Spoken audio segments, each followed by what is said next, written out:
भजन संहिता 23 अध्याय को निकालिए यदि आपके पास बाइबल हो तो, और ध्यान से वचन को सुने। वचन जो है ये आशीष देता है और हमारा आशीष को रोकने वाला हमारा विरोधी वो शैतान होता है जो हमें उस परमेश्वर का महान आशीष से हमें वंचित करना चाहता है। कोई भी पढ़ दीजिए भजन संहिता 23 अध्याय पूरे पद को पढ़ेंगे और इन्हीं वचनों से परमेश्वर हमें आशीष देने वाला है। यहोवा मेरा चरवाहा है, मुझे कुछ घटी ना होगी। हाँ। वह मुझे हरी हरी चराइयों में बैठाता है। हाँ। वह मुझे सुखदाई जल के झरने के पास ले चलता है। हाँ। वह मेरे जी में जी ले आता है। हाँ। धर्म के मार्गों में वह अपने नाम के निमित्त मेरी अगुवाई करता है। हाँ। चाहे मैं घोर अंधकार से भरी हुई तराई में होकर चलूं तो भी हानि से ना डरूंगा, क्योंकि तू मेरे साथ रहता है। तेरे सोंटे और तेरी लाठी से मुझे शांति मिलती है। हाँ। तू मेरे सताने वाले के सामने मेरे लिए मेज बिछाता है। हाँ। तूने मेरे सिर पर तेल मला है। मेरा कटोरा उमड़ रहा है। हाँ। निश्चय भलाई और करुणा जीवन भर मेरे साथ साथ बनी रहेंगी और मैं यहोवा के धाम में सर्वदा वास करूंगा। धन्यवाद परमेश्वर आपके वचन के लिए प्रभु जी। आपका वचन हमारे लिए एक आशीष का कारण है प्रभु जी। हर एक वचन से प्रभु तो हमसे बातें कीजिए प्रभु जी, हम में से हर कोई से बातें कर प्रभु। और आपका वचन परमेश्वर जैसा लिखा गया प्रभु हमारे साथ वैसा ही पूरा हो प्रभु। जो आशीष का वचन है प्रभु हमें आशीष का कारण ठहराइए प्रभु। धन्यवाद आपके हाथों में इस माहौल को सौंपते प्रभु। पवित्र आत्मा के द्वारा हर कोई को अगुवाई कर प्रभु जी, और इस कलीसिया के चारों दिशा प्रभु अपना दूत का बड़ा लगा प्रभु परमेश्वर अपना उपस्थिति हर कोई को दें प्रभु, यीशु मसीह के पवित्र नाम से आमीन। प्रियो, यहोवा हमारा क्या है? चरवाहा है। यहोवा मेरा चरवाहा, कोई घटी नहीं होगी, और वह मुझे सुखदाई जल के झरने के पास हमें ले चलता है। कई बार हम इस बात को, इस विश्वास को हम अपने अंदर में जगने नहीं देते हैं। यहोवा हमारा चरवाहा है और हमें संसार में रहते हुए बहुत बार, कई बार हम लोगों को कई चीजों का घटी को महसूस कर रहे हैं, है कि नहीं? ऐसा महसूस करते हैं कि नहीं? कभी कभी हाँ ना बोलिए। हाँ, महसूस करते हैं। और इस वचन को हम भूल जाते हैं कि जब यहोवा हमारा चरवाहा है और वो हमें अगुवाई करता है, वो अपने वचन में यह वायदा करता है कि वह हमें सुखदाई जल के झरने के पास हमें ले चलता है। और आगे कहता है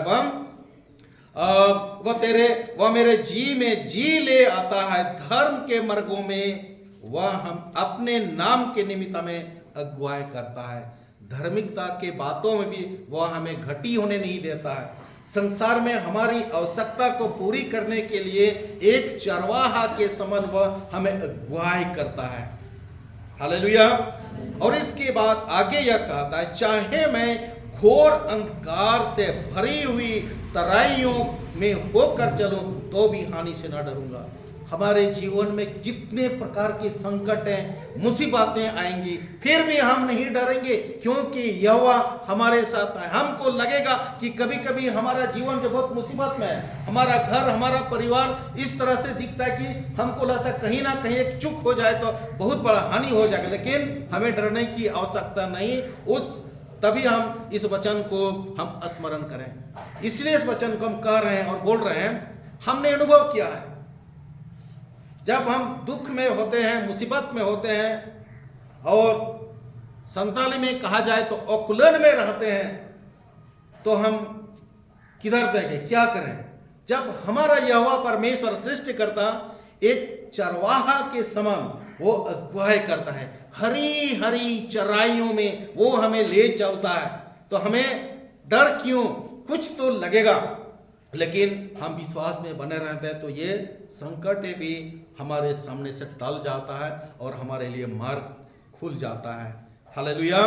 और इसके बाद आगे कहिए, तेरे सोंटे से और तेरे लाठी से मुझे शांति मिलती है। ये सोंटे और लाठी चरवाहा के पास तो रहता ही है ना। बिना लाठी के साथ, बिना सोंटे के साथ कोई भी इंसान चरवाही नहीं कर सकता। यदि उसके पास अनुशासन, ये लाठी एक अनुशासन है ना, ये इसके बिना कोई चरवाही नहीं कर सकता है। और ये हमारा यहोवा परमेश्वर जो उसके पास जो लाठी है, जो सोंटे हैं, वो हमारे शांति के लिए है, हमारे सुकून के लिए है। तू मेरे सताने वालों के सामने मेरे लिए मेज को बिछाता है, तूने मेरे सिर पर तेल मला है और मेरा कटोरा उमड़ रहा है। निश्चय भलाई और करुणा जीवन भर मेरे साथ साथ बने रहेगी और मैं यहोवा के धाम में सर्वदा वास करूंगा। हालेलुया। ये परमेश्वर हम सबों के लिए ये वचन कहा आज के दिन में, हमारे लिए ये लागू होता है आज के दिन में कि वो हमारा चरवाही करता है, वो हमें अगुवाई करता है, वो हमें सुखदाई जल के झरने के पास हमें ले चलता है। भजन का ये लिखने वाला खुद एक चरवाहा था। हालेलुया। भजन का ये लिखने वाला खुद एक चरवाहा था और उसको अनुभव है, चरवाहा जब चरवाही करता है उसको क्या क्या कठिनाइयां आता है उनके सामने में, मुसीबतें आती हैं उनके सामने में। चरवाही करना कोई आसान बात नहीं है। यदि आप में से कोई चरवाही की है तो पता होगा, चरवाही लोग इतना मेहनत और कठिन से उसका जीवन गुजरता है, उसके पीछे लगे हुए रहना पड़ता है। हालेलुया। और चरवाहा जो है ये एक अनुभवी चरवाहा, परमेश्वर अच्छा चरवाहा के रूप में वो संबोधित करता है कि परमेश्वर हमारा चरवाही करता है, परमेश्वर हमारा चरवाहा है। आज के दिन इस वचन में से यदि हम थोड़ा गौर करें तो चरवाहा का मतलब क्या है? एक चरवाहा, अच्छा मैं थोड़ा जानना चाहूंगा, क्या आपने कभी चरवाही की काम किए? कितने लोग ने किया है? कभी कभी आपने चरवाही की है? धन्यवाद, आपने हमें आपको समझाने से पहले आप खुद समझ जाएंगे, इसलिए हम हाथ उठाए आप लोग को। चरवाहा का देखिए, एक चरवाहा का मकसद क्या होता है, हम इसके बारे में थोड़ा वर्णन करेंगे, आगे थोड़ा देखते हैं। आप निकालिए मेरे साथ यूहन्ना रचित सुसमाचार 10 अध्याय उसका 11 पद को निकालिए। यीशु मसीह भी खुद कहता है, अच्छा चरवाहा मैं हूं। आप निकाल लीजिए। पता नहीं आपको चरवाहा पसंद है कि नहीं, लेकिन मुझे चरवाहा बहुत पसंद है, परमेश्वर को भी पसंद है चरवाहा। और यीशु मसीह भी कहता है, अच्छा चरवाहा मैं हूं। हाँ, पढ़ दीजिए, जिस किसी को वचन मिलता हो अब पढ़ दीजिए। हाँ, 10 अध्याय 11 पद को पढ़िए। अच्छा चरवाहा मैं हूँ। हाँ। अच्छा चरवाहा भेड़ों के लिए अपना प्राण देता है। अच्छा चरवाहा मैं हूं। और यह प्रभु यीशु मसीह बोल रहा है झुंडों के बीच में, अपने चेलों के बीच में, शिष्यों के बीच में यह बोल रहा है, अच्छा चरवाहा मैं हूं। अच्छा चरवाहा भेड़ों के लिए क्या करता है? अपना प्राण उड़ेल देता है, अपना प्राण वो दे देता है। क्यों? अपना प्राण देने का मतलब यहां पे है जो उसके, थैंक यू, हमें थोड़ा सहायता मिलेगी, उतना जोर लगना नहीं पड़ेगा। अच्छा चरवाहा, अच्छा चरवाहा अपने भेड़ों के लिए वो प्राण दे देता है। उससे थोड़ा आगे और पढ़ेंगे हम, तो यहाँ पे 2 तरह का चरवाहा को हम पाएंगे। थोड़ा आगे बढ़िए, वहां से आगे बढ़िए, वहां से। मजदूर जो ना चरवाहा है हाँ, और ना भेड़ों का मालिक है। हाँ, भेड़िए को आते भेड़ों को छोड़कर भाग जाता है और भेड़िया उन्हें पकड़ता और तितर बितर कर देता है। हाँ, वह इसलिए भाग जाता है हाँ, कि वह मजदूर है वह मजदूर है और उसको भेड़ों की चिंता नहीं। उसको भेड़ों कोई फिक्र नहीं है। उसको फिक्र है तो क्या? अपने मजदूरी से, अपने मजदूरी से। तो यीशु मसीह यहाँ पर वो ये साबित करना चाहता है अच्छा चरवाहा मैं हूं, और अच्छा चरवाहा भेड़ों के लिए अपना प्राण भी देता है। आगे हम देखते हैं, चरवाहा तो वैसे भी चरवाहा है जो मजदूरी के लिए चरवाही करता है, मजदूरी पाने के लिए चरवाही करता है। और वे मजदूरी पाने का चरवाहा जो है ना, उतना वो क्या होता है, उतना कैसे बोलेंगे, उतना मजबूत या उतना लगनशील चरवाहा नहीं होता है। वो अपने भेड़ों का चिंता नहीं है उसको। एक चरवाहा अपने भेड़ों के लिए चिंता रहता है। दाऊद जब खुद चरवाही था, खुद वो चरवाहा था दाऊद, वो चरवाहाई करते हुए जब उसको अपना अनुभव कैसे बता रहा था, एक ऐसा मुसीबत आया। आप इस बात से आप वाकिफ हैं, जब दाऊद चरवाहा कर रहा था जंगल में। आजकल तो उतना जंगल नहीं है हम लोग के एरिया में, हम लोग के क्षेत्र में जंगल थोड़ा साफ हो गया। उस समय आबादी कम था, जंगल ज्यादा था। ये लिखा नहीं है लेकिन अनुभवी बात आपको बता रहे हैं, जो सर ऐसा हुआ होगा, अनुमानित बात। पूरे जंगल ही जंगल होगा, और शहर तो उतना नहीं था। अब तो उतना ऊंचा ऊंचा बिल्डिंग भी नहीं था, और शहर था पुराना जमाना का शहर, तो इस तरह का मॉडल शहर नहीं था, रोड भी उतना बढ़िया नहीं था। और उस समय जब इस्राएल लोगों के बीच में एक युद्ध होता था, है ना, किसके साथ युद्ध होता था? फिलिस्तीनियों के साथ। हालेलुया। और दाऊद को यह कहा गया, उसका 3 भाई आर्मी में थे, और वो साउल राजा के साथ चले गए थे, और उसका पिताजी उसको भेज दिया, बेटा तुम जाओ, भाइयों का हलचल पता करके आओ। देखो कैसा पिता है, जब युद्ध होता है, युद्ध के मैदान में अपने बेटे को, अपने छोटा बच्चा को भेज रहा है, तुम जाओ पता करके आओ। परमेश्वर का ये योजना है विजय पाने के लिए। हालेलुया। अपने बच्चा को भेज दिया, तुम जाओ, और उसको भुना हुआ जोंडरा आता, बूट आता, सब घूमता, सब दे के भेज दिया उसको, पूजा लेकर के, इसको खिलाओ, उसको हलचल कुछ करके आओ, और कुछ नमूना लेते आना कि सच में तुम गया था कि नहीं गया था। और अपने सासपति के लिए अच्छा चीज को भेजा। जब वहां पर गया और ललकार को सुना, और इस्राएलियों का, वो अपने जातियों का, अपने भाइयों का वो डर को देखा वहां दाऊद ने, और उस डर को देख करके अपना चरवाही का याद आ गया। जब मैं चरवाहा की काम कर रहा था, उस समय हमारे सामने इतना मुसीबत और मुश्किलें आती थी। उस मुसीबत और उस समस्या को मैं हल कर सकता हूं, और ये मेरे आर्मी, मेरे भाई जो हैं, मेरे लोग डर रहे हैं, और वो अपने आप को प्रकट किया, मैं इसके साथ लड़ूंगा, मैं इसको ऐसा करूंगा, मैं इसको ऐसा करूंगा। वो अपना कॉन्फिडेंस बता रहा है मेरे चरवाहे के दरमियान जो हमसे जो घटित हुआ है। Hallelujah, hallelujah. यहाँ पे जब वो अपना परिचय बता रहा है, वो चरवाहा बोल रहा है, उसका भाइयों ने उसको तो डांटा, उसको तो वहां से घुड़का, उसको बोला तुम तो यहाँ मजाक करने के लिए, मजाक युद्ध को देखने के लिए आए हो, तुम्हारा मन सा अच्छा नहीं है, तुम्हारा मन अच्छा नहीं है, तुम भेड़ बकरियों को छोड़ करके यहाँ क्यों आ गया? तुम इस लायक नहीं हो, इस योग्य नहीं हो। हम जब इतना ट्रेनिंग लिए हुए, एक प्रशिक्षण लिए हुए योद्धा है, लेकिन हम उससे युद्ध करने के लिए हिम्मत नहीं कर सकते, और तुम यहाँ पर बीच में कूद गया, तुम बच्चा है भी। सभी लोगों ने उसको नकार दिया, यहाँ तक कि राजा भी बोला तुम तो लड़का है।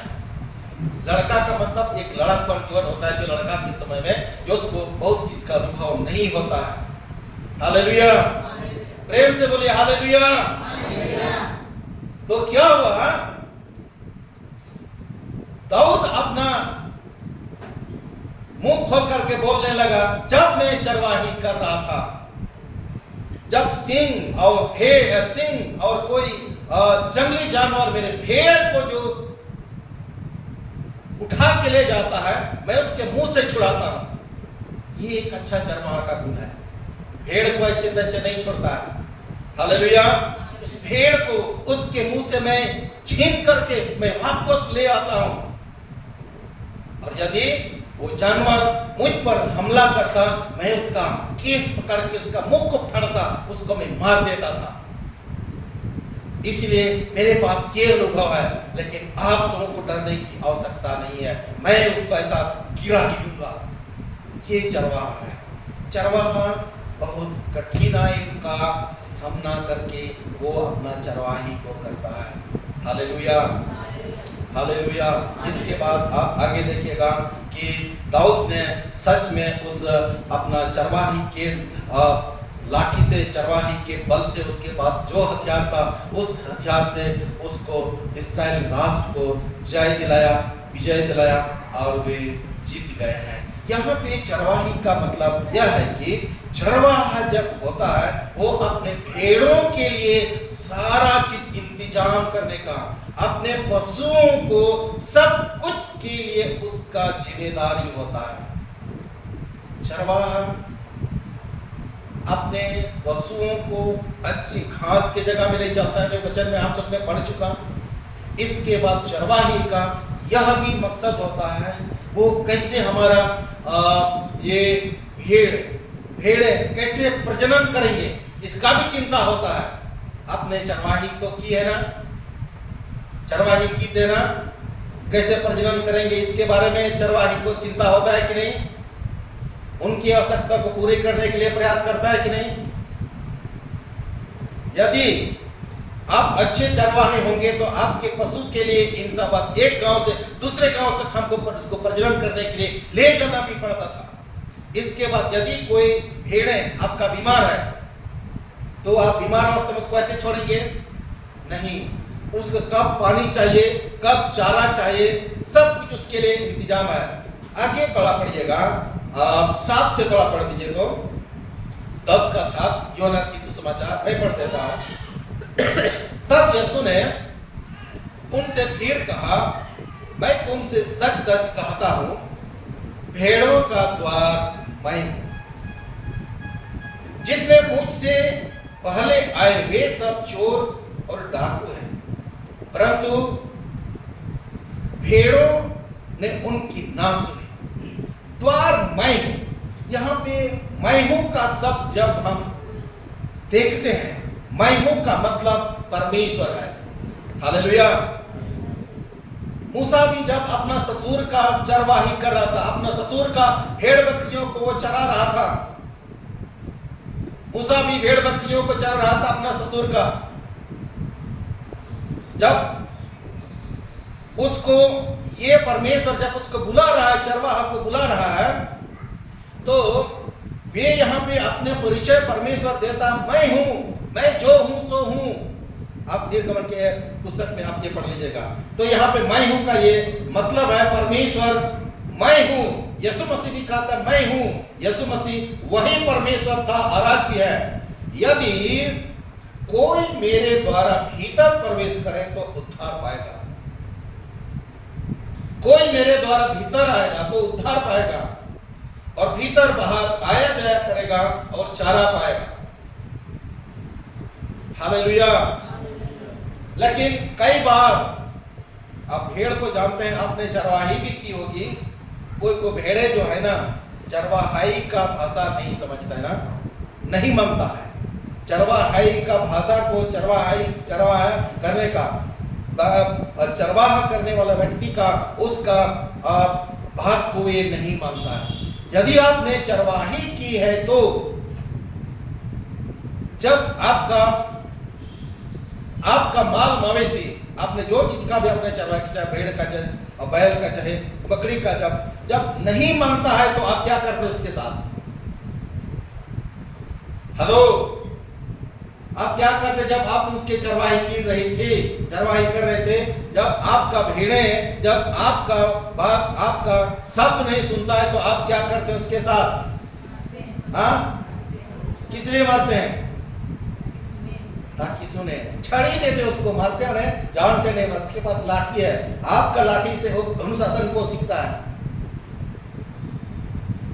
सर मैं आपको बता देना चाहता हूं, जब हम लोग का भेड़ जो होता है ना, एक इस तरह का उसका हटो में बांध देते हैं, उसका जो पैर में ठको मारते रहता है, तेज नहीं भागेगा।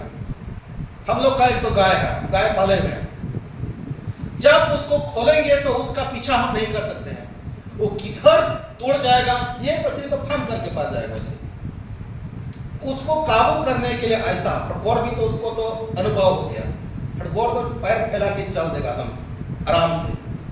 तो एक अनुभव है, इतना बड़ा ठुंगड़े लाठी है, डंडा इतना मोटा, और बीच में उसको टांग देते हैं और उसका अगले पैर वो जल्दी जाएगा नहीं, दौड़ेगा नहीं। जब हम चाहेंगे तब उसको हम काबू कर लेंगे, हुम बोलेंगे तो रुकना पड़ेगा उसको, और नहीं तो यदि वो सब चीज नहीं रहेगा, आप हुम बोलिए ना, आपको देखेगा और चार बोल कुटुम करके कुछ बाद में आपको गाली सुनना पड़ेगा, आपको रोना ही पड़ेगा।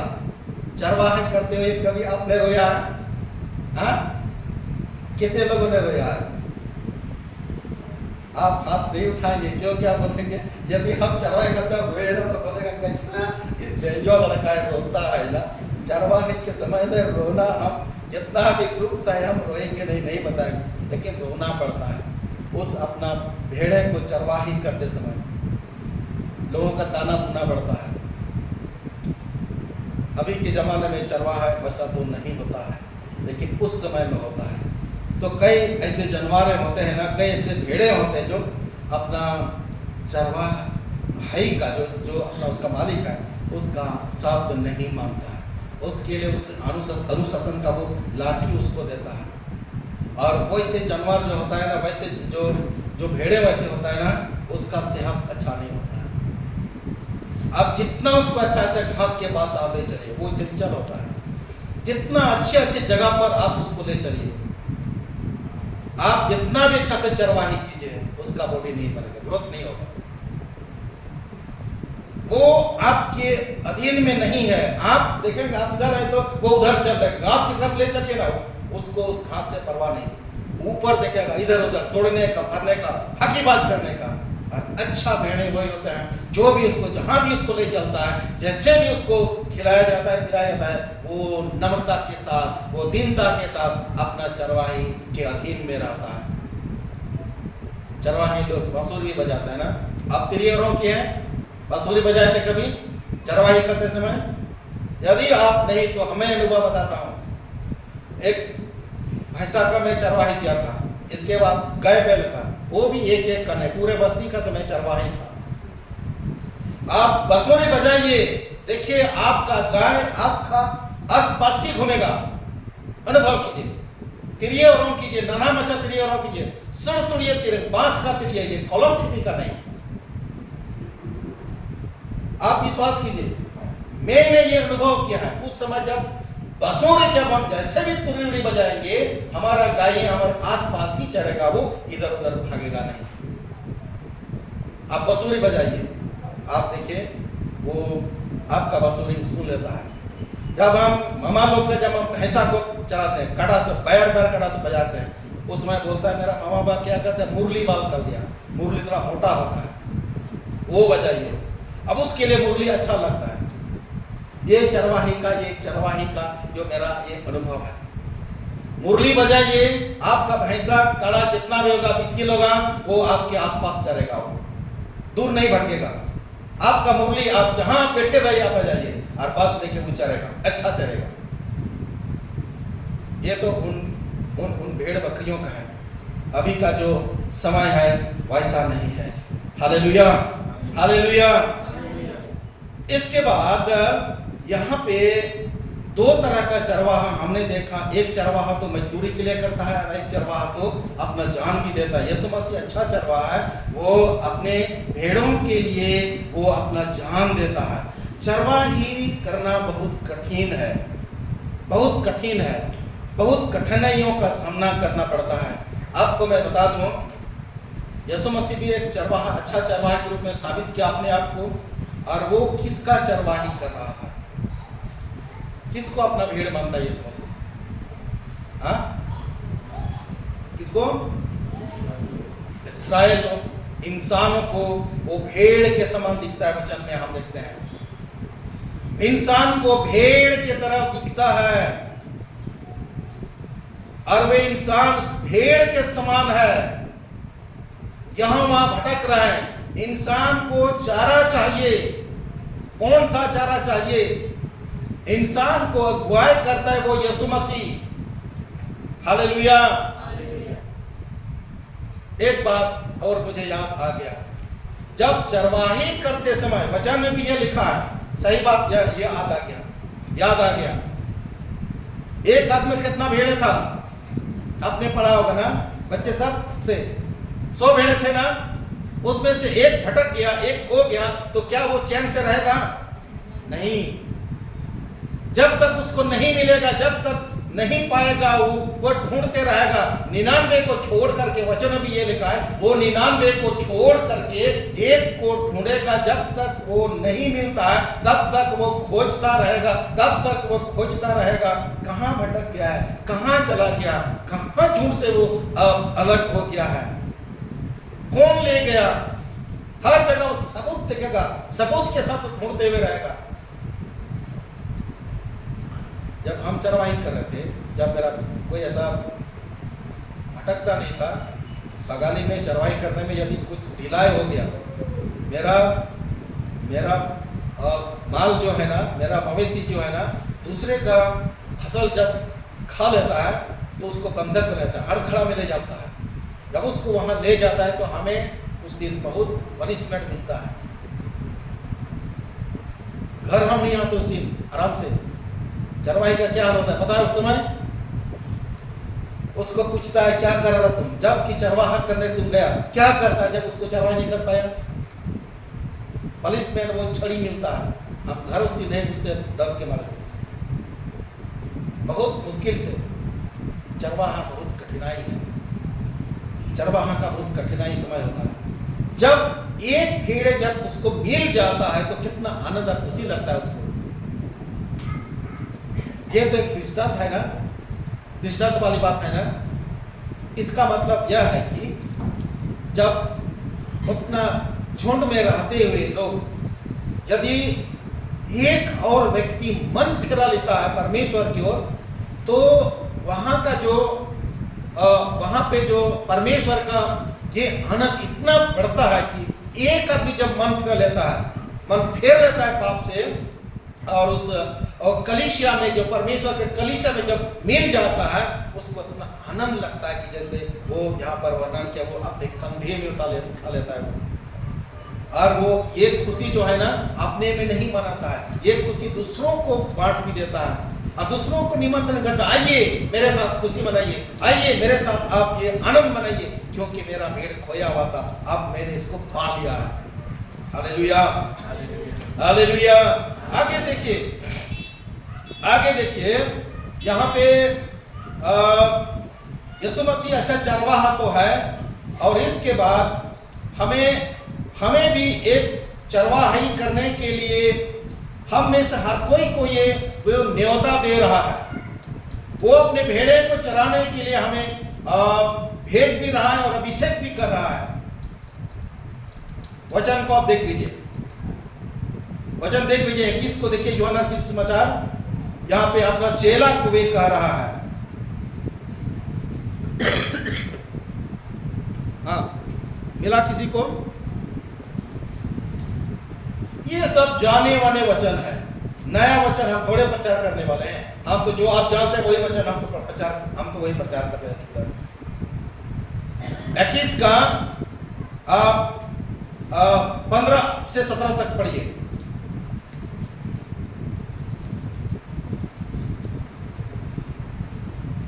भोजन करने के बाद यीशु ने सिमोन पतरस से कहा, हाँ, हे सिमोन, यूहन्ना के पुत्र, क्या तू इनसे बढ़कर मुझसे प्रेम रखता है? हाँ, उसने उससे कहा, हाँ प्रभु, तू तो जानता है कि मैं तुझसे प्रीति रखता हूँ। हाँ, उसने उससे कहा, मेरे मेमनों को चरा। हाँ, उसने फिर दूसरी बार उससे कहा, हे सिमोन, यूहन्ना के पुत्र, क्या तू मुझसे प्रेम रखता है? उसने उससे कहा, हाँ प्रभु, तू तो जानता है कि मैं तुझसे प्रीति रखता हूँ। उसने उससे कहा, मेरी भेड़ों की रखवाली कर। हाँ। उसने तीसरी बार उससे तीसरी बार ऐसे ही कहा, हाँ, हे सिमोन, यूहन्ना के पुत्र, क्या तू मुझसे प्रीति रखता है? हाँ, पतरस उदास हुआ कि उसने उससे तीसरी बार ऐसा कहा, हाँ, क्या तू मुझसे प्रीति रखता है?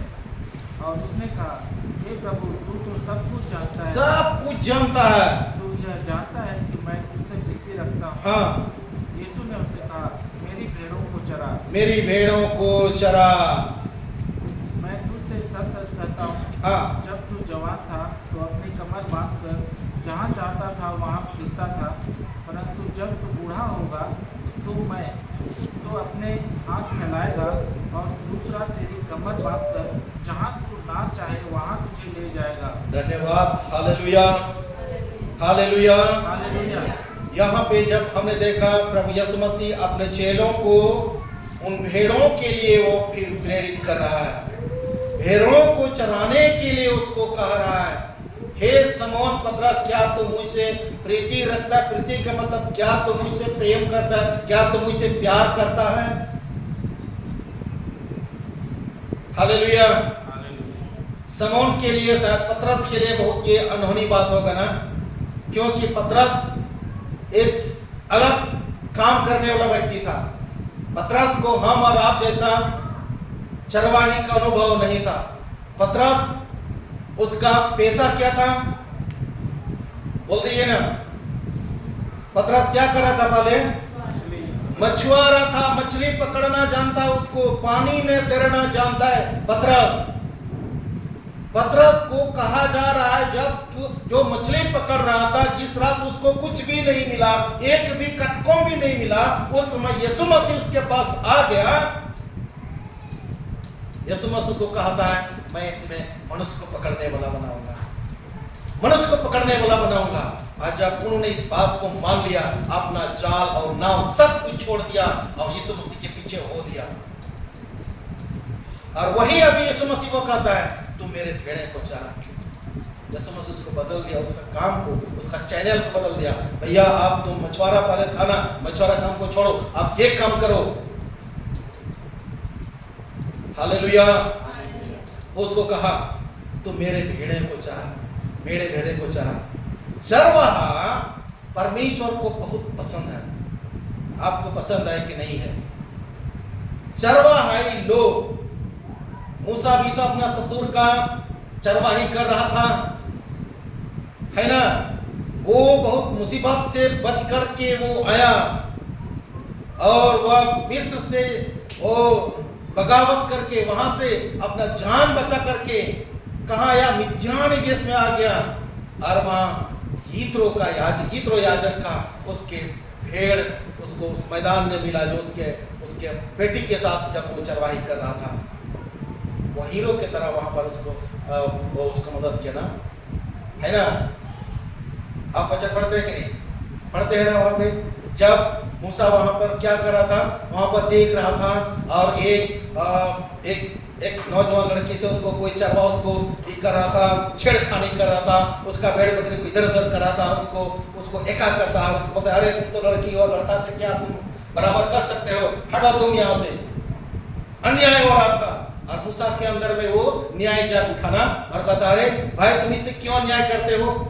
वो उठा और डंडा पकड़ा, उसको तुरंत ठाक ठोक करके उसको हरा दिया। और बाद में देखो, वाह, अरे ये लोग कहां से आ गया, ये आदमी कैसे, हम 3-4 आदमी को बस अपने डंडा से हम लोग को हरा दिया, ये तो साधारण आदमी नहीं है। और ये खबर वो जवान बेटी जो यित्रो का था, तुरंत अपने पिताजी के पास चल के बता दिया, पापा जानते हैं ना आप, हमको ने एक पुरुष मदद किया। वो बोलता है, पुरुष तुमको मदद किया, कहाँ छोड़ किया, चलाओ उसको बुला के लाओ। बाद में उसका दामाद बना दिया ना, कितना अच्छी बात ना, हंसने वाली बात है, सही बात है, ये ऐसे ही हुआ। इसका बाद देखिए याकूब को, देखिए याकूब की तो चरवाही क्या था कि नहीं? याकूब के बारे में जानते हैं? याकूब कैसे परिस्थिति में चरवाहा बना? आपको मैं बता देता हूं। याकूब जो है ना, अपने बड़े भाई के डर से वो भागा, क्योंकि अपना बड़ा भाई का जो ओहदा ले लिया और उसको छल से उसका भाई का आशीर्वाद वो ले लिया। जब इस संदर्भ में पढ़ रहा था, मैं तैयारी कर रहा था, तो देखिए उस समय जो आशीर्वाद जो होता है ना, अपने पिताजी से, अपने बड़ों से जो आशीर्वाद होता है, बहुत महत्वपूर्ण होता है ना। वो आशीर्वाद जब बोल दिया उसका पिताजी बड़ों के नाम से, और ऐसे तो याकूब को ये सही ही किया होगा, हमको लगता है। याकूब जो है ना, उस समय के समय में अभी भी ये जो चल रहा है, जब एक खतियान में होता है तो जो बड़ा भाई होता है उसका ही नाम ऊपर रहता है। बड़ा भाई होने का बहुत फायदा होता है कि सब कुछ उसी को, जब बड़ा होगा वही राजा बनेगा, बाकी सब राजा नहीं बन सकता है। अधिकारी वही होगा, घर का, परिवार का, सब कुछ का, अपने पिता का, लेकिन छोटा ही रहता है।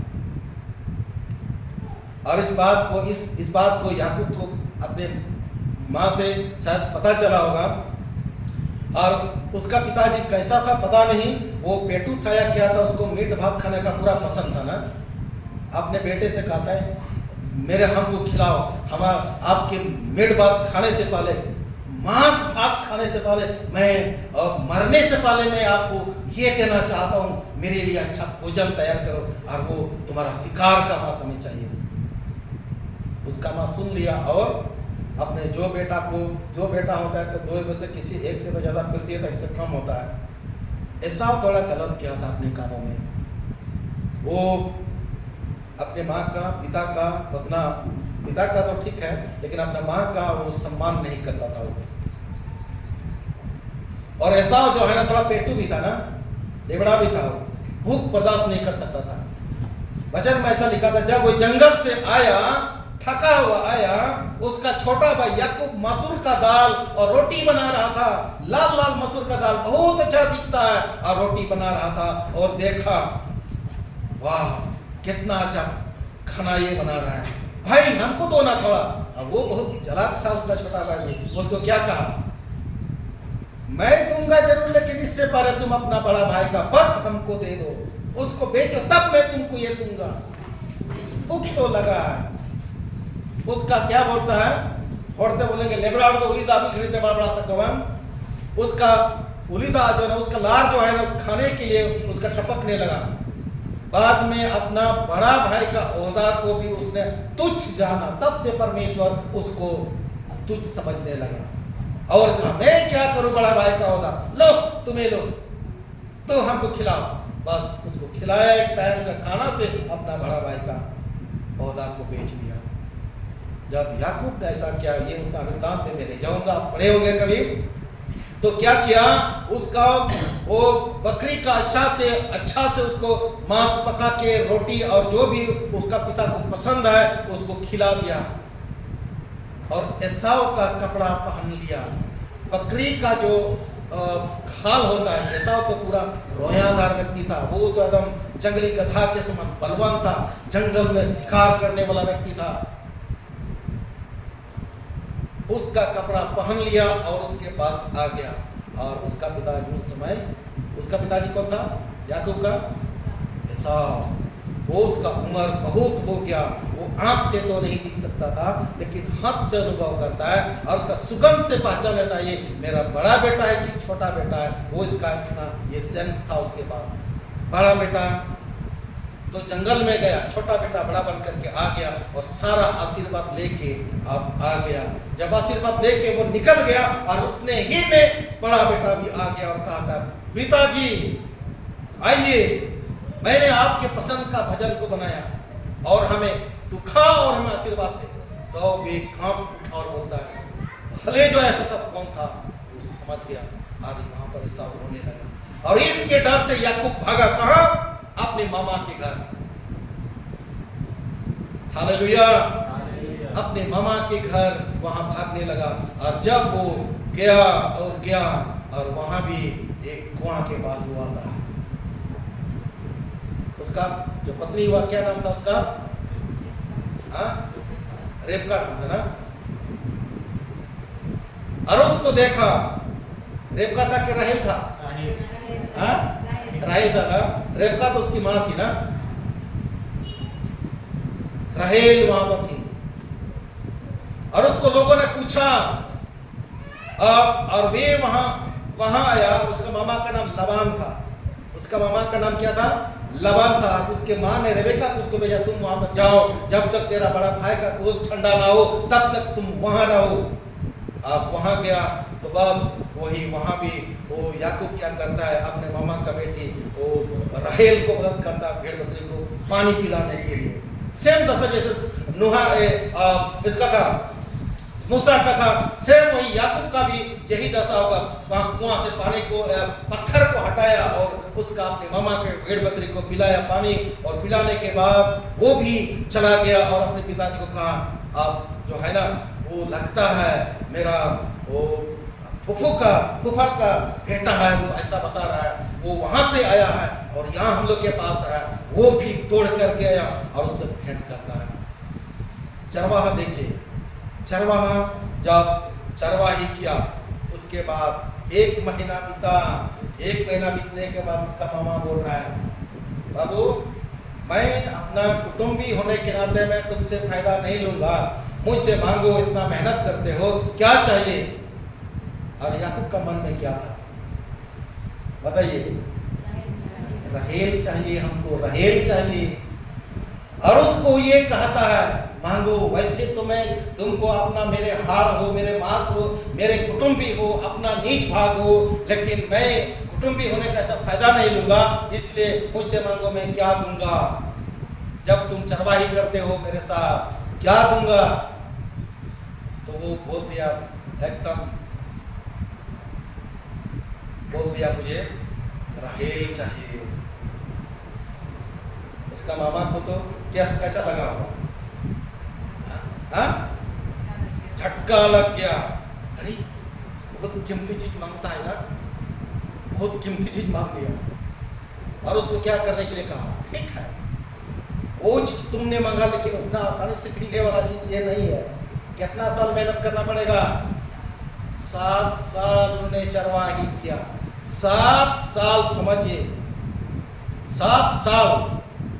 एक पत्नी को पाने के लिए 7 साल तक वो दास बन के रहा, उसके जानवर के पीछे रहा।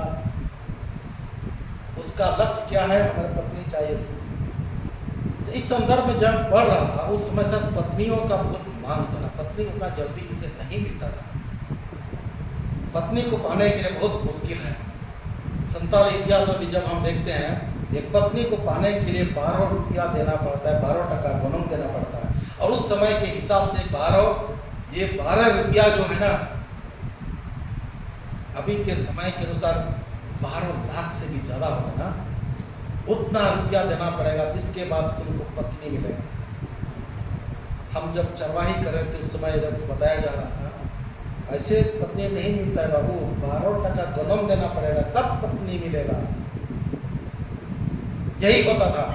तब यहाँ पे याकूब ने ये काम पूरा किया। 7 साल पूरा हो गया, चरवाही किया, और अपने वायदा के अनुसार उसका मामा लबान को कहा, मेरा समय पूरा हो गया, आपने जो वादा किया था, आप अपनी बेटी को मेरे पत्नी बनने के लिए आप मुझे दे दो। अब लबान ने पड़ोसियों को बुलाया, ये गुप्त वाली बात नहीं है, लोगों को बुलाया और कहा, शादी का साथ अरेंजमेंट किया, और जैसा भी किया उस समय के अनुसार से। और उसको तो नहीं दिया, उसका तो उसका रहेल की बड़ी बहन की एक बड़ी बहन की, उसका नाम क्या था? लिया। हिंदी में लीवा लिखा हुआ है। अच्छा चले, लीवा लिया एक ही होगा ना। तब उसको तो जब शादी होता है ना, सही में शादी होता है, जब दुल्हन होता है उसको तो अपना चेहरा तो ढक करके रखता है ना, ढक करके रखता है कि नहीं? लेकिन लड़का तो नहीं ढकता है ना, दूल्हा तो ढकता नहीं है। दूल्हा लोग को तो शर्म याद नहीं है ना। नहीं, ऐसा बात नहीं बोलना चाहिए, लेकिन मैं बोल दिया, सॉरी। उसको तो बस ओपनली एकदम जैसे कि तैसे। जो दुल्हन होता है वो तो बहुत शर्मिली, चुपके एकदम, कोई मेरा चेहरा ना देख ले आज का दिन, अब वो ठप के रहेगी, ऐसे रहेगी, लोग पता नहीं देखेगा तो क्या सोचेगा मेरे बारे में, ऐसा है वैसा है, इसलिए वो चेहरा छुपा करके गई और वहां पर उसका शादी और याकूब ने भी उसके साथ शादी कर लिया और उसके साथ रात भी गुजारा। जब सुबह हुआ उसको पता चला, अरे ये तो मेरी वाली नहीं है। उसको बहुत ठेस पहुंचा के बहुत मुश्किलें पड़ी। इस बात को अनुभव कीजिए, जिसको पसंद नहीं करते हैं आपके साथ उसको मिला दिया गया तो कैसे लगता होगा वहां पर, बहुत मुश्किलें हुई। तब उसने फिर अपने मामा के पास गया शिकायत लेकर के, तुमने ऐसा क्यों किया? मैं तो उससे प्रीति रखता हूं और तुमने बड़े को दे दिया। वो भी बहुत अच्छा से सफाई दिया। मेरे रिवाज में बगना ऐसा है कि बड़े रहते हुए छोटे का नहीं होता है शादी। नहीं, मैं तो उससे पसंद करता हूँ, उसको पसंद करता हूँ, उसके लिए मैंने 7 साल खटा है, 7 साल चरवाही किया। बोलता है 1 सप्ताह तो गुजार उसके साथ, ठीक है हो जाएगा, उसको भी मैं दे दूंगा। लेकिन और एक साल उसका मामा तो कुछ चालाक निकला यहाँ पे।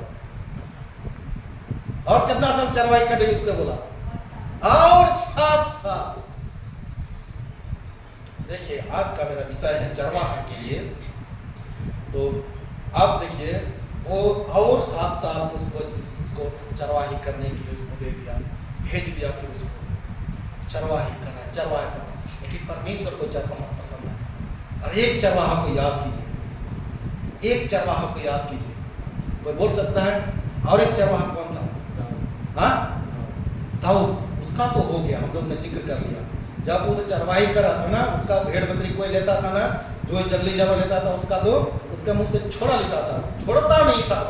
और उसके साथ कोई यदि उसका सींग भेड़ आता है तो उसका भी समूह फाड़ कर उसको मार करके उसको फिर भी अपना भेड़े को नहीं जाए, उसका इतना सुरक्षित उसके साथ होता था।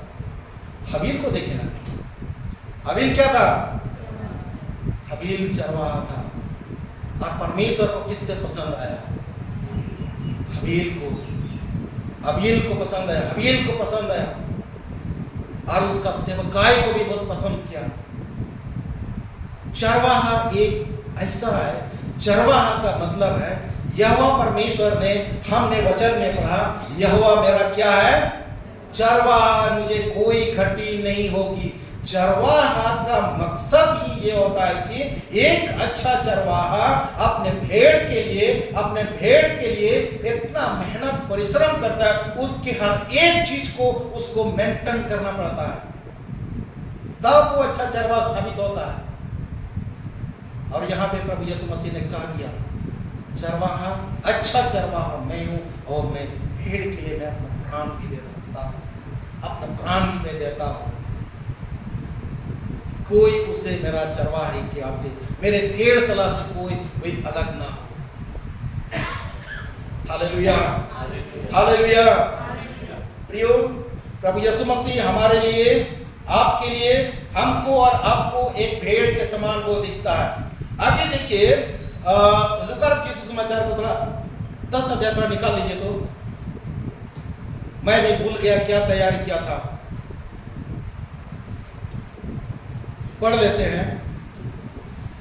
मैंने कहा था ना, मैं सच बोलता हूँ, झूठ नहीं बोलता हूँ। सही में मैं क्या तैयार किया था मैं भूल गया हूँ। आप निकाल लीजिए लूका के सुसमाचार 10 अध्याय, उसका 1 पद से लेकर थोड़ा 9 पद तक हम पढ़ देते हैं। यहाँ पे इस प्रकार है, अपने वचन को निकाल, अपने बाइबल को निकालिए। इन बातों के बाद प्रभु ने 70 और मनुष्य को नियुक्त किए, और जिस नगर और जगह को वह आप जाने पर था, वहां उन्हें 2-2 करके अपने आगे भेजा। उसने उन्हें कहा, पके खेत बहुत हैं परंतु मजदूर थोड़े हैं, इसलिए खेत के स्वामी से विनती करो कि वहां अपने खेत काटने के लिए मजदूर भेज दें। जाओ, देखो मैं तुम्हें भेड़ों के समान भेड़ियों के बीच में भेजता। यहाँ पर देखिए, वही चरवाहा फिर भेड़ियों के बीच में, अभी के समय में तुम भेड़ के समान हो। जिस भेड़ का तुम रखवाली करने के लिए मैं कहता हूं, वही भेड़ के समान उन भेड़ियों के बीच में मैं तुम्हें भेजता हूं। इसलिए ना बटुए झुलो, ना झोली, ना जूते लो, और ना मार्ग में किसी को नमस्कार करो। जिस किसी घर में जाओ, पहले कहो, इस घर में कल्याण, इस घर पर कल्याण हो, इस घर पर कल्याण हो। यदि वहां कोई कल्याण के योग्य होगा तो तुम्हारा कल्याण उस पर ठहरेगा, और नहीं तो तुम्हारे पास लौट आएगा। उसी घर में रुके रहो, जो कुछ उनसे मिले वही खाओ पियो, क्योंकि मजदूर को उसकी मजदूरी मिलनी चाहिए। घर करना भटकना। जिस नगर में जाओ वहां के लोगों से कहो, वहां तुम्हें यदि कोई उतारे तो जो कुछ तुम्हारे सामने रखा जाए वही खाओ, वहां के बीमारों को चंगा करो, उनसे कहो परमेश्वर का राज तुम्हारे निकट आ गया है। ये प्रभु यीशु मसीह ने अपने चेलों को फिर ये भेड़ के समान, भेड़ का मतलब है एक नम्रता के साथ उनको भेजा, और उस कट्टर व्यक्ति के पास जो भेड़िए के समान होते हैं, हालेलुया, वो कट्टर व्यक्ति के पास, अब भेड़ जो एक नम्रता का प्रतीक है और भेड़िए एक कट्टर है, एक हानि पहुंचाने वाला, नुकसान पहुंचाने वाला, उसके बीच में वो अपने चेला को भेजता है, तुम जाओ नम्रता के साथ खाओ पियो और उन्हें आशीर्वाद दो, कल्याण हो तुम्हारा, हालेलुया। तो यहाँ पर गलत अर्थ ना बनाए। तो कई लोग इस वचन में कोई टोका भी होगा, हमको पहले टोका था, तो यदि वो गलत चीज खाने पीने के लिए देगा तो उचित पे जो हमने छोड़ दिया है, शराब पीने के लिए देगा तो मैं इसको पीऊं, नहीं भैया, आप किस मकसद से वहां गए हैं? इस खाने पीने के लिए तो आप नहीं गए। तो हाँ ठीक है। तो इसका मतलब यह है कि आप जो चीज आपको जांचता है, जो चीज आपके लिए पवित्र ठहरता है, जो चीज आपका पवित्रता को आपको आपकी पवित्रता से आपको वंचित नहीं करता, वो चीज को आप फॉलो कीजिए, आप उसको लागू होने दीजिए अपने पास। इसके बाद आगे देखिए मत्ती की सुसमाचार, तो 70 और लोगों को नियुक्त करके उन्हें भेजा, इस सब काम करने के लिए उसको भेजा। प्रियो, अभी जो प्रभु यीशु मसीह एक चरवाहा के समान, अच्छा चरवाहा हमने देख लिया, वो चरवाही करता है, लेकिन अभी हमारा और आपका कलीसिया में क्या स्थान है, कलीसिया में क्या रोल है? आप जवाब मत दीजिए, हमको बोलने दीजिए। क्या आप विश्वासी बना ही रहना चाहते हैं, या एक अच्छा चरवाहे के रूप में अपने स्थान में से आप नौकरी करते हैं, बहुत अच्छे हैं, आप नौकरी करते हुए अच्छा चरवाहा बन सकते हैं। आपके अगल बगल में और भी ऐसा भेड़ के समान है जो नासमझ व्यक्ति होते हैं, परमेश्वर से भटका हुआ है। आपका दायित्व बनता है उन्हें आप सुसमाचार सुनाएं। आप एक चरवाहा के समान आप रोल करते हैं वहां पे, उसके लिए आप चिंता करते हैं, उसके लिए आप सोचते हैं। कई बार कलीसिया में बस हमारा काम है जाना, बैठे रहना, दशमांश देना, दान देना, वचन को सुनना, फिर वहां से लौट कर आना, फिर दूसरे सप्ताह वही जाना, कोई दूसरा बदलाव नहीं। मैं चाहता हूं बदलाव लाइए, आप अपने आप को कीजिए, क्योंकि परमेश्वर आपको, हमको, सबको एक दिन न्याय के सिंहासन पर खड़ा करेगा और हमारा विश्वास को देखेगा, उसके साथ साथ हमारा काम को भी देखेगा। मत्ती की सुसमाचार को निकालिए और 9 अध्याय को निकालिए, मत्ती 9 अध्याय।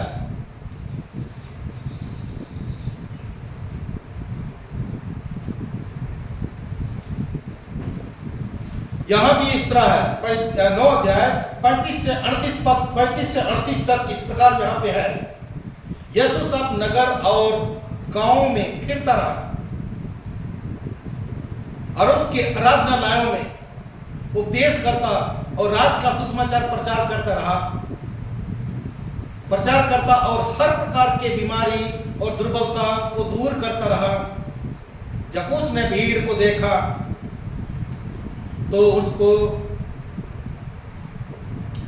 लोगों पर तरस आया, क्योंकि वे उन भेड़ों के समान जिसका कोई रखवाला ना हो, बैकुल और भटके हुए से थे। तब उसने अपने चेलों से कहा, पके खेत तो बहुत है पर मजदूर थोड़े हैं, इसलिए खेत के स्वामी से विनती करो, वह अपने खेत काटने के लिए मजदूर को भेज दे। प्रियो, यहाँ पे 2 बात है। प्रभु यीशु मसीह ने एक पहला ये नजरिया से देखा, भीड़ जो देखा और तरस खाया, इसलिए तरस खाया कि उन भेड़ों के समान है जो कोई रखवाला उसका नहीं है। भेड़ के समान वे लोग भटक गए हैं। 47 अनुवाद में ऐसा है कि उनको तो कुल लोराव करना, उनको तो कुल लंगाव करना, उनको तो कुल थकाव करना। फिर लोराव करना मतलब तो एकदम कमजोर हो गया उसका उसका चलना फिरना एकदम थक गए हैं। भीड़ को देखा उस भेड़ के समान, और वही भीड़ का रखवाली करने के लिए आप और हम सबको, कलीसिया के लोगों को यह कहता है कि तुम मेरे भेड़े को चरा। Hallelujah, hallelujah. इसके बाद दूसरे संदर्भ में यह कहा, दूसरे नजर से फिर देखा और भीड़ को देखा तो उस पके खेत के समान देखा, और अपने चेलों से कहता है स्वामी से विनती करो, प्रार्थना करो, खेत काटने के लिए मजदूर को भेज दे। यदि समय पे जब फसल को नहीं समेटा जाता है, नहीं काटा जाता है, तो वह बर्बाद होता है। आप और हम ये सब जानते हैं, जानते हैं कि नहीं? हालेलुया। भीड़ को एक भेड़ के समान देखा जो भटके हुए हैं। भीड़ ऐसा भी होता है जो भटका हुआ भीड़ है और उसको पता नहीं हम कहां कहां से भटक रहे हैं। अभी भी धार्मिकता की खोज में लोग पड़े हुए हैं और असलियत तक उसको नहीं पता, और जिसको पता होता भी है तो उसको भटकना ही अच्छा पसंद करता है। मैंने कई ऐसे मसीहियों को देखा, अच्छा वचन को वे सुनेगा तो बोलेगा ठीक है भाई, बहुत अच्छी बात है, हम इस बात को अभी थोड़ा लेट से हम इसको ग्रहण करेंगे, अभी नहीं, अभी हमारा समय और दूसरा चीज करने का होता है। क्या आपने ऐसा सोचा क्या? अभी नहीं, मैं कभी तो मैं जानता हूं, मैं मानता हूं परमेश्वर सच्चा परमेश्वर है, वो ईश्वर है, वो न्याय करेगा, लेकिन ठीक है ना। मैंने बहुत सी ऐसे गवाहियां सुनी है कि लोगों से जब गए बड़े बड़े वो बुराई के गुजरने के बाद वो फिर वापस आता है, उसको फिर क्षमा मिल जाता है। तो अभी मैं इसको मैं बाद में मैं कर लूंगा, मान लूंगा, अभी धर्मी नहीं करूंगा। मेरा दोस्त लोग ऐसा होता, मेरा ऐसा दोस्त था जो खाने पीने वाला और दादागिरी करने वाला और गंदे काम करने वाला, ऐसे दोस्त थे। तो उस समय हमको क्या बोलता है, ओके करके बोलता है, अरे यार हम तो बहुत धर्मी हो गया, अभी तो आप तो हम लोगों का साथ आप नहीं दोगे। तो मैं बोलता हूँ आप मेरे साथ दीजिए, मेरे साथ दीजिए। बहुत साल पहले जब मैं उद्धार पाया, पास्टर नहीं बना था, उस समय की बात था। तो ऐसे बोलेगा नहीं, अभी से ये सब काम, धर्म कुरम का काम अभी नहीं करना पड़ेगा, बाद में करेंगे। ये क्या जवानी में होकर के आप बुढ़ापे की तरह बात करते हो, स्वर्ग और पृथ्वी का बात करते हो, जीवन और मरण की बात करते हो, ये सुबह नहीं देता है। अरे अब जवान हो भाई, ये बात बोलो, रोमांटिक वाला बात बोलो, एक करो वो करो, बहुत अच्छा सुनाई देगा। जब मैं उद्धार पा लिया तो डरता हूँ। हालेलुया। तो यहाँ पे प्रभु यीशु मसीह हमें और आपको चुनता है। आगे हम देखते हैं और मैं ठीक समय पर मैं वचन को समाप्त करूंगा। आप मेरे साथ थोड़ा बने रहिए। दूसरा कुरिन्थी की पुस्तक को आप निकालिए। यहाँ पे भी पौलुस ये शिक्षा कुरिन्थी की कलीसिया को दे रहा है। दूसरा कुरिन्थी की पुस्तक आप निकालिए, 6 अध्याय।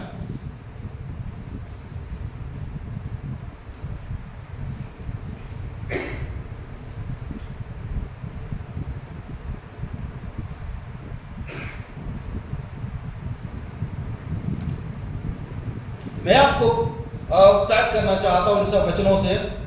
और पौलुस भी यहाँ हमें यह कह रहा है, कलीसिया को यह कह रहा है, दूसरा कुरिन्थी 6 अध्याय 1 पद से 10 पद तक इस प्रकार है, हम जो परमेश्वर के सहकर्मी हैं, यह भी समझते हैं कि उसका अनुग्रह जो तुम पर हुआ उसे व्यर्थ ना जाने दो, क्योंकि वह तो कहता है, अपनी प्रसन्नता के समय मैंने तेरी सुन ली और उद्धार के दिनों मैंने तेरी सहायता की है। देखो अभी प्रसन्न का समय है, देखो अभी वह उद्धार का दिन है।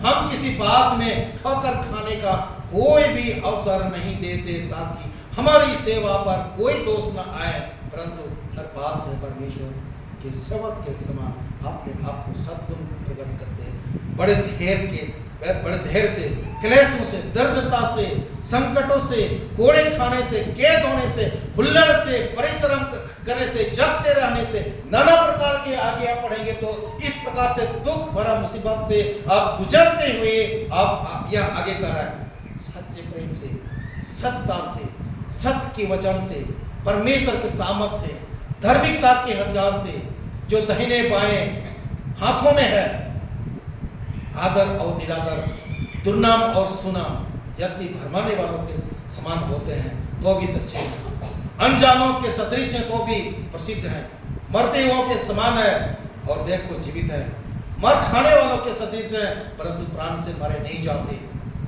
क्योंकि शोक करने वालों के समान है परंतु सर्वदा आनंद करते हैं, कंगालों के समान है परंतु बहुतों को धनवान बना देते हैं।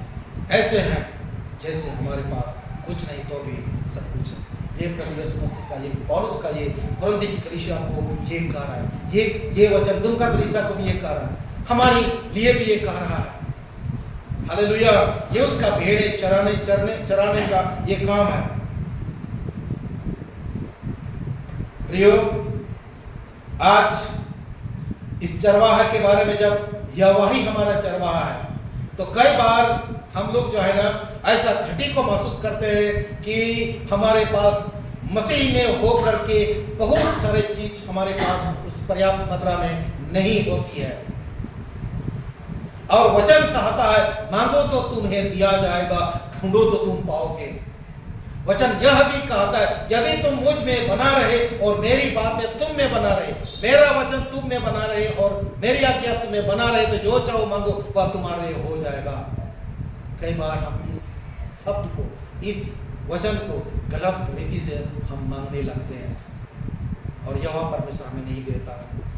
हम यह जाने यहोवा हमारा परमेश्वर है, वो हमारा अगुवाई करता है, वो हमें चला रहा है, संसार की हर आवश्यकता को पूरी करने के लिए उसका जिम्मेदारी है। हालेलुया। जब मसीह में हम लोग आ गए तो बदलाव को तो मैंने बहुत बड़ी देखी है, और वो बदलाव जो हम वर्णन नहीं कर सकते, उतना वर्णन कर सकते, वो समय लगेगा। इतना निचले स्तर से परमेश्वर ने उस हमारे लिए चरवाही की। हालेलुया। ये अच्छा चरवाहा हम चुन ले। हमारे लिए कौन दायित्व लेता है, कौन भार संभालता है हमारे लिए, कौन है जो हमें सहायता करने के लिए हमेशा वो तत्पर रहता है।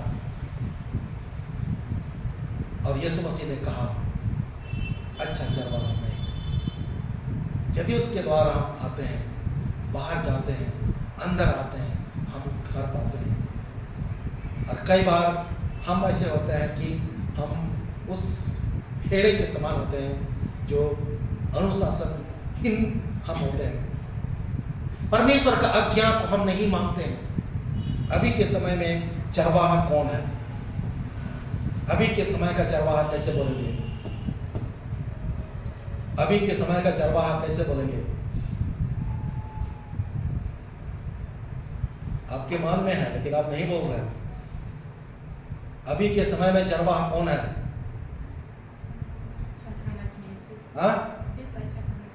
अच्छा खाना चाहिए। नहीं, मेरा ये पूछने का, मेरा ये सवाल ये है, अभी आपका चरवाहा, अभी चरवाहाई का चरवाहा कौन अच्छा है? तो आपको कौन चरा रहा है? कौन अच्छा चरवाहा है? आप किसके चराई में आप हैं? कौन चरवाहा अच्छा हुआ है? कौन चरवाहा हो सकता है? पास्टर ना? क्या आप चरवाहा नहीं हो सकते हैं? सिर्फ पास्टर को जिम्मेदार दे देते हैं?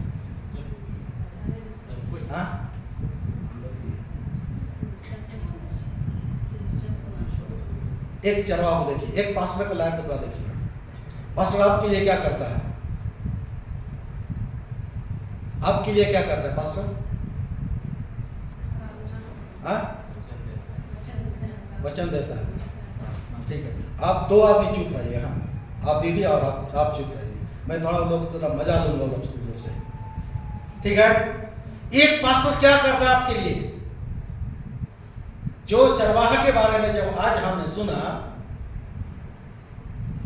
आपके लिए वो कैसे जीवन व्यतीत करता है? पता है कि नहीं पता है? बोलिए। हाँ, हरी हरी घासों के पास ले चलता है। इसलिए कितना आराम से हम लोग जा बैठे ना। जब आपके परिवार में कोई मुसीबत होती है, कोई बीमार होता है, उस समय पास्टर का गति क्या होता है? आपके लिए सुबह शाम वो प्रार्थना कर रहा है, आपके लिए वो उपवास करता है, आपकी उन्नति के लिए वो उपवास प्रार्थना करता है, आपकी उन्नति के लिए। आप जब सुख रहेंगे, इसको बहुत अच्छा लगेगा, पास्टर को बहुत अच्छा लगेगा। यदि कोई आप उस कलीसिया के सदस्य हैं, यदि आप कमजोर हैं, कोई बीमार है, या बहुत बड़ी मुसीबत आपके घर में आ पड़ी है, तो वो मुसीबत इसके साथ साथ भी जुड़ जाता है। पास्टर का यही गति होता है। यदि कहा जाए तो अभी के चरवाहे के समय में आप जब उसको निमंत्रण दे दे, आइए, वो आपके पास आ जाता है। अपना जितना भी काम रहे छोड़ जाता है। वो उसका भी तो परिवार है, उसका भी तो अपना कुछ और बाल बच्चे हैं। आप उसको बुलाते हैं, मेरे पास आइए प्रार्थना करने के लिए, हमारे पास ये मुसीबत है, ये दुख है, ये तकलीफ है। वो आपके पास आ जाता है। जब आपका शादी होता है, आपका विवाह होता है, उसके साथ उसमें भी आप ये घसीटे जाते हैं।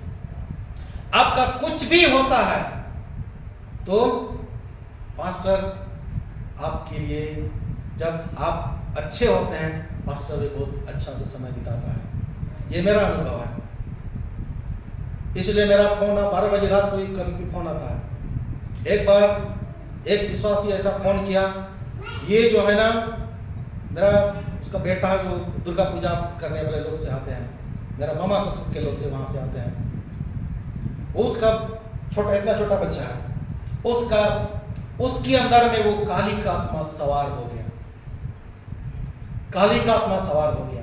जब काली का आत्मा सवार हो गया उस घर में, वो लोग विधि लोग हैं, उसको नहीं पता है। वो लोग कहता है कि बाद में वही लोग कहा, एकदम काली माँ जैसा जो हम लोग मूर्ति बनाते हैं वैसे होता है। वो खड़ा हो गया काट के तरह, कई घंटा तक खड़ा रहा और जीभ इतना लंबा निकला, और उसका आंख देख करके आंख से खून निकलता वैसे लाल हो गया, और वो सोता नहीं है। और कभी वो कोई भी हथियार देगा तुरंत वो चलाने के लिए एकदम तैयार होता है। हो सकता है काट देगा, उसी तरह लगता है। फोन आ गया, फोन कीजिए और प्रार्थना कीजिए, ऐसा ऐसा ऐसे व्यवहार करता है, प्रार्थना करता है। तो मेरा कहने का यह मतलब है, अभी के समय में जो चरवाहा है आपके लिए दिन और रात ये मेहनत करता है, आपके लिए अच्छा संदेश को तैयार करता है, आपको अच्छा समाचार देता है, आपको वचन के द्वारा आपको वे प्रोत्साहित करता है। पता नहीं आप उनके लिए क्या करते हैं, क्या आप उनको कोऑपरेट करते हैं कि नहीं। अभी के समय में ये चरवाहा का यही हाल होता है। आप दुखी होते हैं, ये दुखी होता है। आपके परिवार में जब दुख समाचार सुनता है तो इसको दुखी हो जाता है। ये आपके साथ मिला हुआ है, आपके साथ ये लगे हुए हैं।